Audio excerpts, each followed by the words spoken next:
সংসার করতে গেলে বুদ্ধি আর গুণ থাকলেই যথেষ্ট, রূপ না থাকলেও চলবে। তো চলো আজকের ভিডিওটা এখান থেকে স্টার্ট করছি। আশা করছি আজকের ভিডিওটাও তোমাদের খুব ভালো লাগবে।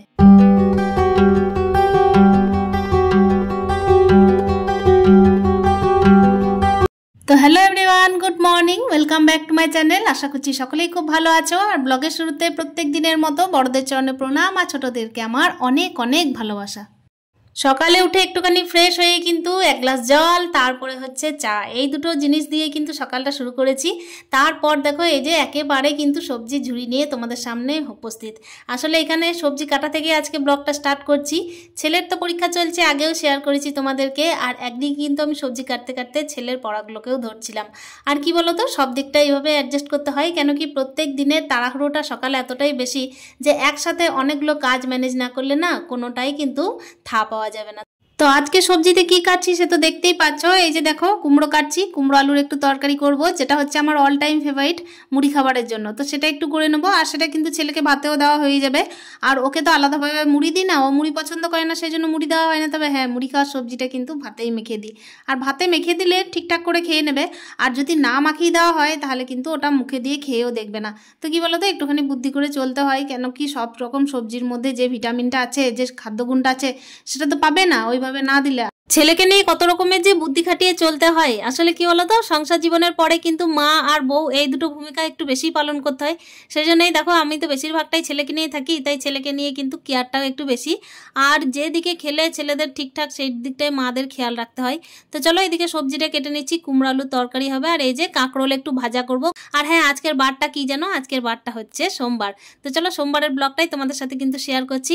আজকে তো নিরামিষ আইটেম নয়, আজকে আমিষ আইটেম। তো দেখো পেঁয়াজটা কেটে নিয়েছি, আর তার সঙ্গে দেখো কাঁকরোল আলু ভাজা, আর এই যে কুমড়োর তরকারি হচ্ছে, তার সঙ্গে এই যে ঢেঁড়সটা দেখছো, এই ঢেঁড়সটা দেবো একটু ডালের মধ্যে। তো চলো আমার সবজি কিন্তু কাটা কমপ্লিট হয়ে গেছে। আর তার সঙ্গে একটুখানি আদা কেটে রেখেছিলাম না, ওটা কিন্তু মশলা করার জন্য। আর এই যে বলে রেখে আমার কিন্তু এখনো স্নান হয়নি, ছেলে গেছিলো বাথরুম, তো তার মধ্যেই কিন্তু আমাকে সবজিগুলো কেটে নিতে হয়েছে। আর কি বলতো, সময়টা অ্যাডজাস্ট করে একটুখানি বুদ্ধি খাটিয়ে চলছি। গুণ কতটা আছে জানি না, তবে গুণ কিন্তু নিজের মধ্যে আয়ত্ত করার চেষ্টা করি। আর রূপের কথা আর কিছু বলছি না, তবে যেটুকু রূপ আছে সেইটুকুই কিন্তু একটুখানি পরিচর্যা করার চেষ্টা করি। আর সংসার করতে গেলে রূপটা তো ক্ষণিকের ব্যাপার, যখন তোমাকে দেখতে যাবে বিয়ের জন্য ততক্ষণই, তারপর কিন্তু আর রূপের কোনো দাম থাকে না। আমার মনে হয় যে সংসার করার সময় কিন্তু রূপটা কোনো কাজেও লাগে না, একটুখানি বুদ্ধি আর একটুখানি গুণ দিয়ে কিন্তু সংসারটা করা যায়। তো চলো তোমাদের সাথে গল্প করতে করতে এই যে আমার দেখতেই পাচ্ছ সানস্ক্রিন একটা লাগানো হলো, তার সঙ্গে কিন্তু চুলটা আঁচড়ে নেবো, আর তারপরেই হবে কিন্তু সিঁদুরটা পরে নেওয়া। তো চলো এইভাবেই কিন্তু চলছে জীবন, আর এইভাবেই কিন্তু চালানোর চেষ্টা করছি বুদ্ধি আর গুণের দ্বারাই। আর কি বলতো, এই বাড়িটা তৈরি করতে না আমার প্রচুর পরিশ্রম লেগেছে, আর তার সঙ্গে কিন্তু লেগেছে বুদ্ধি। তো এই ছাড়া কিন্তু সংসারটা দাঁড় করানো সম্ভব ছিল না। প্রত্যেক দিন সকাল থেকে কিন্তু আমার তাড়াহুড়ো লেগে যায়। আর কি বলতো, এখন না ছেলের পরীক্ষা চলছে, সেই জন্য তাড়াহুড়োটা অন্যরকম। আসলে কি বলতো, পরীক্ষাটা কিন্তু 11টা থেকে নয়, যেরকম স্কুল টাইম হয় সেই টাইমে নয়, একটুখানি দেরিতেই আছে। সেই জন্য আমাকে কিন্তু অন্য কাজগুলো সেরে নিতে হয়, আর তার সঙ্গে ছেলেকে পড়াতেও হয়। আর ছেলেকে পড়ানোর মাঝে মাঝেই কিন্তু আমাকে এই যে ক্যামেরা নিয়ে এইদিক ওইদিকও করতে হয়। তো চলো এইরকমভাবেই কিন্তু জীবনটাকে কাটাচ্ছি। আর এই যে পুজোর কাজগুলো তোমাদের সাথে গল্প করতে করতে সেরে নিই। তুলসী গাছে জল দিয়ে নেবো, আজকে তো রবিবার নয়, তাই তুলসী সেবা হবেই। আর ওদিকে কিন্তু বাসনগুলো, পুজোর বাসন কিন্তু ধোয়া কমপ্লিট ছিল, তো ওইগুলো কিন্তু ওপরে রেখে দিয়ে এসছে মা। আর আমি এই যে পুজোর জন্য জল ভরছি, আর একটা ঘটিতে ভরছি শুধুমাত্র অন্য ঠাকুরদের জন্য, আর একটা ছোট যে ঘটিটা আছে ওই ঘটিটার মধ্যে কিন্তু আমি গোপালের জন্য জল ভরে রাখি। সারাদিনটাই রাখি, খাবার জল একটুখানি ঢাকা দিয়ে রাখি।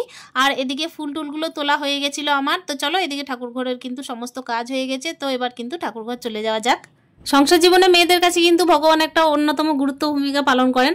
আসলে কি বলতো, আমরা মেয়েরা না অত্যন্ত পরিমাণে ঠাকুর বিশ্বাসী, আর ঠাকুর বিশ্বাসী বলে কিন্তু সংসারের মঙ্গলের জন্যই আসি। আজকে যেহেতু সোমবার, সেহেতু দেখো শিবের মাথায় কিন্তু জল ঢেলে নিচ্ছি। আর এখানে কিন্তু একটা শিবলিঙ্গ থাকে, যেটার মাথায় কিন্তু আমি প্রত্যেক দিনই জল ঢালি। আজকে যে সোমবার বলে নয়, তবে হ্যাঁ সোমবারে বিশেষ করে তোমাদেরকে দেখানোর চেষ্টা করলাম। তো চলো আমার কিন্তু এদিকে পুজো হয়ে গেছে, আর মোটামুটি আরতি দেওয়া চলছে।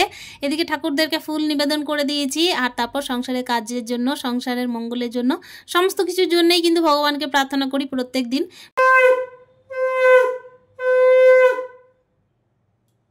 ছোটবেলায় কিন্তু অনেক কিছু গুণ ছিল না, কিন্তু সংসার করতে কিন্তু খুব ভালোবাসতাম। তখনও কিন্তু পুতুল খেলা খেলেছি, সংসার করেছি, খেলার মাধ্যমে করেছি, কিন্তু বাস্তব জীবনে যে সংসারটা কতটা কঠিন আর কতটা বুদ্ধি খাটাতে হয় আর কতটা গুণকে কাজে লাগাতে হয়, এটাই কিন্তু এই সংসারে এসে তবে বুঝেছি।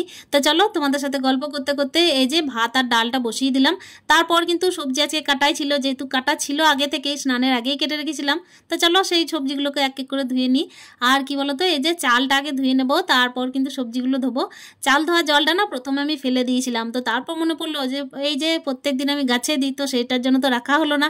তো চলো এবার কিন্তু এই চাল ধোয়া জলটা একটা বাটির মধ্যে রেখে দিচ্ছি। এটা যখন সময় পাবো তখন কিন্তু গাছের মধ্যে দিয়ে নেব।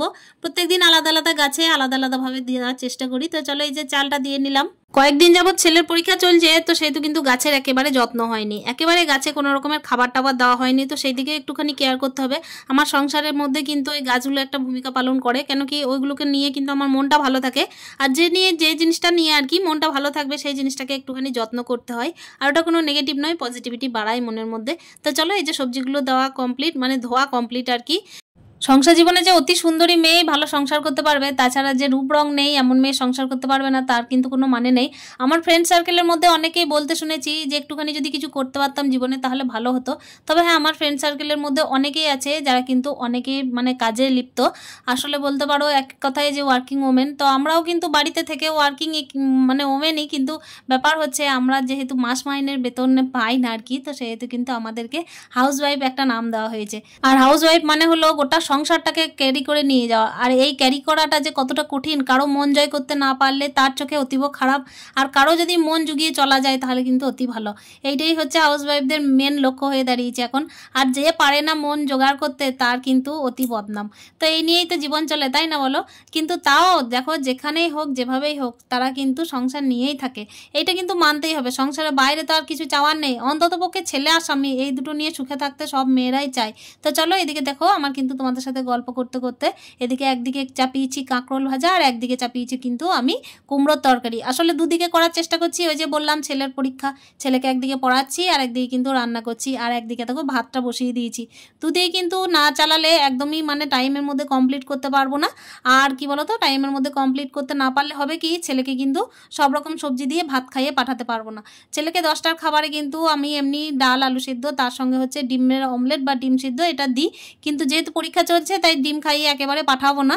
আর এদিকে দেখো, এই যে কুকারের মধ্যে যেটা দেখতে পাচ্ছ না, এটা এই যে ওল আলু কেটেছিলাম, একটুখানি ওল আগের দিনের ছিল, তো ওটা দিয়েই একটুখানি আমি রান্না করব মাছ।